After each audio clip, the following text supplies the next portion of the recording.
It's been almost 17 years since the 9/11 terror attacks, and nearly 40% of the victims' remains have not yet been identified. But now, with improved DNA technology, medical examiners are hoping that will change.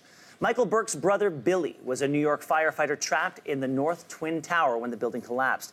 He was trying to save two civilians. His remains have still not yet been found. Michael joins us now from New York City. Good morning, Michael. Thank you for being here today. Good morning. Thank you. Recently, another set of remains were identified, moving from one column of not knowing to knowing. Every time you hear this type of news, what goes through your mind? Well, you actually get a little nervous. I know on occasion I met the family, Scott Johnson, 26, that's who the remains that were just recovered. And it's a little nerve-wracking. It's a little frightening, actually. And it just brings up a whole vortex swirl of emotions. It's not really something you look forward to. You don't really know what to think. You're afraid. It's kind of like you're half afraid you're going to get that phone call. Michael, talk to us about the flow of information, because many people might not be aware that over the past 17 years, efforts have been made to try to identify all of the remains. Has there been a good flow of communication to keep you and the other families updated on any new information? Yes, I think so. Yeah, for the most part, yes, there has been. It was pretty confusing and chaotic, years ago. But it's and then of course it's slowed down considerably in the past 5 or 10 years. But no, it's been pretty good information. They've kept us pretty abreast. And then when you see something like this, it starts you thinking again and feeling. The emotions come up. But they've kept us pretty well informed. Michael, what do you want people to remember about your brother?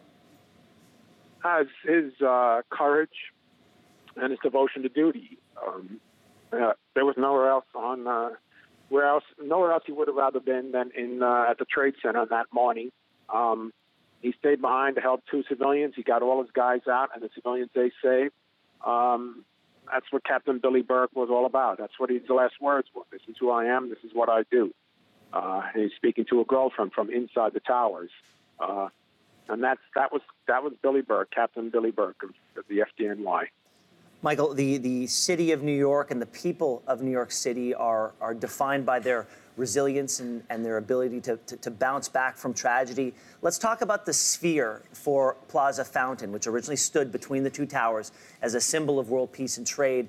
And it was the only piece of artwork that wasn't fully destroyed after the attack. Now, it was moved to a park a little bit farther away from where it originally was. Now, you championed for it to be brought back to its original site.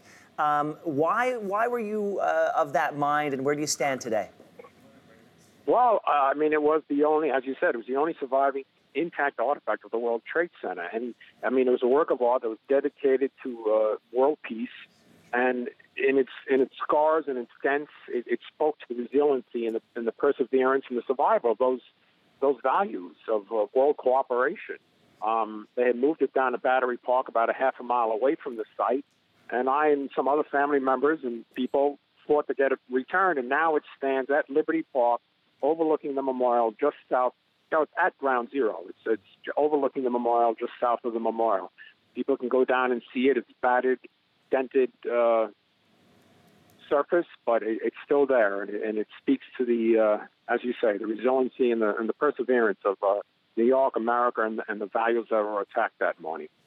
Michael, where is your heart, where is your mind today, knowing that so many years ago you lost your brother in such a traumatic way, and that you haven't been able to say goodbye perhaps in the way that you would have wanted to? How do you feel today? Well, you try to honor and preserve the memory in many ways. We have a stair climb, a One World Trade Center stair climb. We partnered with the Tunnel to Towers Fund. And every June, we put on a stair climb that raises funds for disabled vets and first responder families who have died in the line of duty. These are the things you try to do. Hopefully, you can get something good out of these terrible circumstances. But again, what Billy did there, the heroism, the sacrifice, that's something to stand on its own through history. Well, Michael, thank you for sharing your story today. And on behalf of everyone at the show, we want to thank you and your family, and especially your brother Billy, for your strength and your sacrifice. Thank you very much. Thank you. Bye-bye.